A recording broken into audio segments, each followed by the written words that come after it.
Ratan India ऊर्जा प्रकल्पातील कामगारांना न्याय मिळावा या मागणीसाठी सोमवार 4 जानेवारीपासून सुरू असलेलं आंदोलन दुसऱ्या दिवशी अधिक तीव्र झालं। संतप्त कार्यकर्त्यांनी प्रकल्पाला कोळसा पुरवठा करणारी रेल्वे थेट रोखून धरत रेल्वे रुळांवर ठिय्या मांडला। त्यामुळे कोळसा वाहतूक पूर्णतः ठप्प झाली असून रतन इंडियाचा तासाला लाखो रुपयांचं नुकसान होत असल्याचं सांगितलं जात आहे।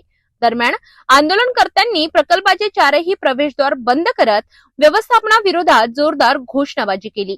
परिस्थिती नियंत्रणात ठेवण्यासाठी पोलिसांचा तगडा बंदोबस्त तैनात करण्यात आला असून तरीही परिसरात तणाव कायम आहे। या उपोषणाचे नेतृत्व करणारे भाजप नेते विवेक गुल्हाणे यांची प्रकृती आंदोलनादरम्यान खालावली। सततच्या उपोषणामुळे त्यांना चक्कर येणे आणि अशक्तपणा जाणवू लागल्याने कार्यकर्त्यांमध्ये संताप अधिकच वाढला। दरम्यान आंदोलनस्थळी आमदार राजेश वानखडे यांनी भेट देत उपोषणकर्त्यांना धीर दिला। रतन इंडिया व्यवस्थापनाच्या कामगाराविरोधी भूमिकेचा त्यांनी तीव्र शब्दात समाचार घेतला। कामगारांच्या मागण्यांवर तात्काळ निर्णय न घेतल्यास भाजपकडून अधिक तीव्र आंदोलन छेडले जाईल असा इशाराही त्यांनी दिला। रतन इंडियाच्या शिष्टमंडळाने उपोषणकर्त्यांची भेट घेत आंदोलन मागे घेण्याची विनंती केली। मात्र लेखी आश्वासनाशिवाय आंदोलन मागे न घेण्यावर उपोषणकर्ते ठाम राहिल्याने चर्चा निष्फळ ठरली। या आंदोलनाला वाघोली आणि डवरगाव येथील स्थानिक नागरिकांनीही पाठिंबा दर्शविला आहे।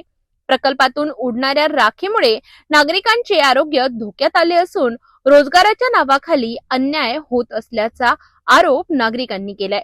एकूणच कामगारांच्या हक्कांसाठी पेटलेला हा संघर्ष आता निर्णायक टप्प्यावर पोहोचला असून प्रशासनाच्या भूमिकेकडे सर्वांचे लक्ष लागले आहे।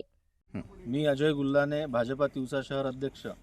हे जे कालपासून विवेकजी गुल्हाणे यांच्या नेतृत्वात आंदोलन उभं केलेलं आहे, या आंदोलनाला या सोफिया कंपनीत जे सब कॉन्ट्रॅक्टरमध्ये लागलेले लेबर आहे अशा 7-8 कंपनीच्या युनियनचा म्हणा किंवा मजुरांचा पाठिंबासुद्धा आतापर्यंत मिळालेला आहे। तरीही कंपनीकडून कोणतेच असे ठोस आश्वासन देण्यात येत नाही आहे।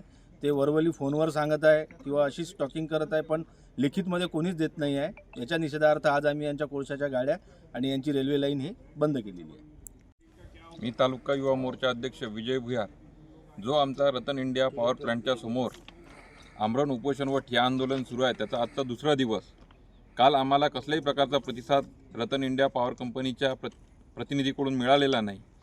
तसेच आमच्या ज्या मागण्या होत्या त्या 2017 पासूनचे 2025 पर्यंत ग्रॅज्युएटी, त्याचाही आजपर्यंत काहीच यांनी प्रतिसाद देऊन आम्हाला सांगितलेलं नाही। तसेच वाघोलीमध्ये राखेचं मोठ्या प्रमाणात घरावर आणि झाडांवर प्रमाण वाढलेलं आहे।